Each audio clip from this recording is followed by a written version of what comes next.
livro hoje é Amores em África, organização Lenice Gomes, ilustrações de Denise Nascimento, da editora Paulinas. E eu vou contar um pouco sobre uma das histórias que eu escolhi, Uma Promessa de Ouro, de Lenice Gomes. Bom, no alto de uma colina vivia um feiticeiro que se chamava Niame. E ele reinava num palácio mágico.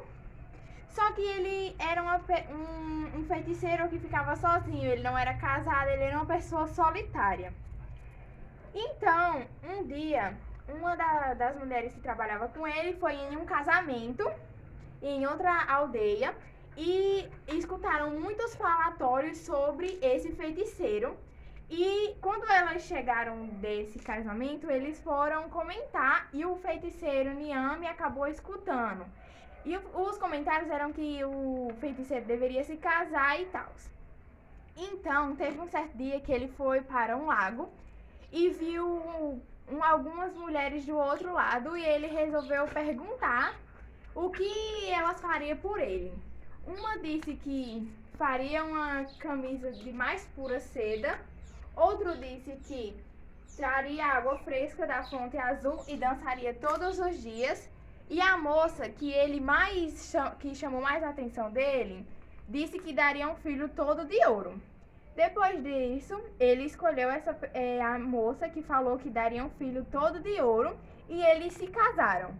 Eles tiveram um filho, ela ficou grávida, só que no fim foi 2. Só que uma das damas que trabalhavam com ele ficou com muita raiva e disse que acabaria com a felicidade dos dois.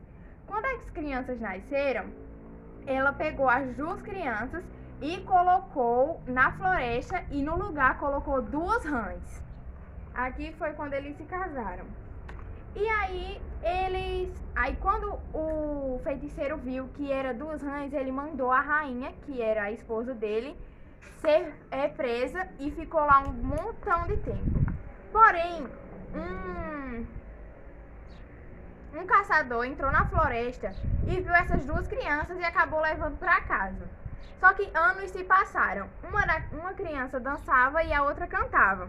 Até que o caçador estava andando pelas ruas e escutou alguém falando sobre o que tinha acontecido no passado, que era a mulher ter feito a promessa de ter 2 filhos, porém acabou sendo 2 rãs. E quando o caçador escutou isso, ele gostava muito dos meninos, então ele decidiu, se o primeiro animal que fosse macho, ele não entregaria para o feiticeiro, e se o animal que aparecesse fosse fêmea, ele entregaria sem escolha nenhuma. Então, a primeira coisa que ele viu foi uma fêmea de cervo e voltou para casa decidido a entregar as crianças. No outro dia, preparou os meninos e partiu para a aldeia do feiticeiro, Niame. Ele estava na janela do palácio quando viu um brilho enorme em sua direção, que eram as crianças, que eram uma prata e uma de ouro. O rei viu um menino de ouro e um menino de prata. Percebendo que havia cometido uma injustiça, abraçou os filhos. Quem teria feito algo tão cruel? A raiva o fizeram agir como um tolo. Então sua esposa não era uma mentirosa. Mandou trazer a rainha. Chegando ao palácio, foi perdendo as rugas que cobriam seu rosto, voltando a ser alegre e cheia de viço. O feiticeiro ficou muito agradecido ao caçador e as 2 aldeias festejaram com danças, cantorias e ao ritmo dos batuques. A promessa então havia sido cumprida e o rei e a rainha eram só felicidades, como os meninos de ouro e prata que cresciam alegres, espalhando seu intenso brilho por onde passavam.